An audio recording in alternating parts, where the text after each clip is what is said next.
সরকারের উদ্দেশ্যে একটা কথাই বলবো, আমাদের ডক্টর মোহাম্মদ ইউনূস স্যার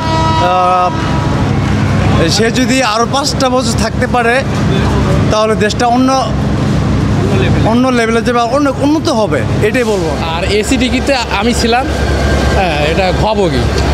এখানে আপনার টিকিট ছাড়া অনেকে উঠছে, এসির পরিবেশ নষ্ট, হ্যাঁ অনেক যাত্রী উঠছে, হ্যাঁ টিটি এসে বের করে দিয়েছে, পরবর্তীতে আবার ভেতরে প্রবেশ করছে। এখন না, এখন আর ঈদের আছে, আমেজ আছে, তো ভালোই পরিবার সহ এবং সব কিছু মিলে মোটামুটি ভালো কাটছে।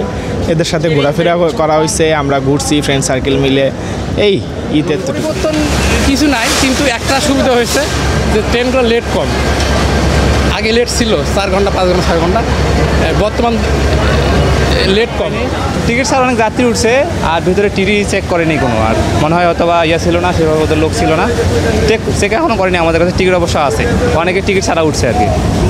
আমার পরিবেশটা খুব সুন্দর পরিবেশ পাইতেছি, আর কোনো ঝামেলা নাই, কোনো সমস্যা হইতেছে না। তাই আজকে জনগণ স্টেশন আইছি, খুব ভালো লাগতেছে। ইচ্ছে তো করে না, তারপর তো আশা লাগবেই, যেহেতু কর্মস্থল এখানে। আমি ময়মনসিংহ যাব, ঠিক আছে, এই যে এরকম টিকিট দেখাইয়া মানুষের কাছ থেকে 200 টাকা করে নিচ্ছে। 105 টাকা টিকিট আপনার সিট সুতো দিচ্ছে, সে 200 টাকা করে নিচ্ছে। আমি তাকে বললাম আপনি অবৈধ ভাড়া কেন চাইলেন, সে আমার কাছে হাইপার হয়ে গেছে। পরে না পাইলে আমি 500 টাকা কম নিয়ে দিলাম। পরে বললো যে আপনি একটা ছবি তুলতেন।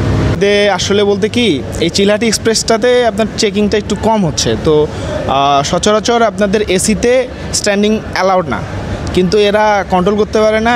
স্ট্যান্ডিং তো আছে, যারা সিটে বসে অনেকে আছে টিকিট কাটেনি, তারাও ফাও আসতেছে, বলা চলে ফাও বলতে টিকিট না কাইটেই আসে। তো যাওয়ার দিনে আমি গেছিলাম নীলসাগর এক্সপ্রেসে, তো ওটা আপনার ভালো ছিল। কি ওটা চেকিং ভালো ছিল, এবং এসিতে স্ট্যান্ডিং ওইভাবে দেয়নি, ওরা ভালো মতো চেক করে বাইর করে দিছে, এবং ভালো মতো গেছিলাম। আর এখন আসার সময় মানে আমার এসিতেই পা রাখার জায়গা নেই, এরকম অবস্থা। এই সরকারের কাছে আমাদের অনেক আশা যে এটা অনেক নিয়ন্ত্রণ করা লাগবে। ঈদ একটা আনন্দ উৎসব, হ্যাঁ এটা মানে স্যারকে বলবো এটাই, ডক্টর মোহাম্মদ ইউনূস স্যার, আপনি এটা একটু কন্ট্রোল করবেন স্যার।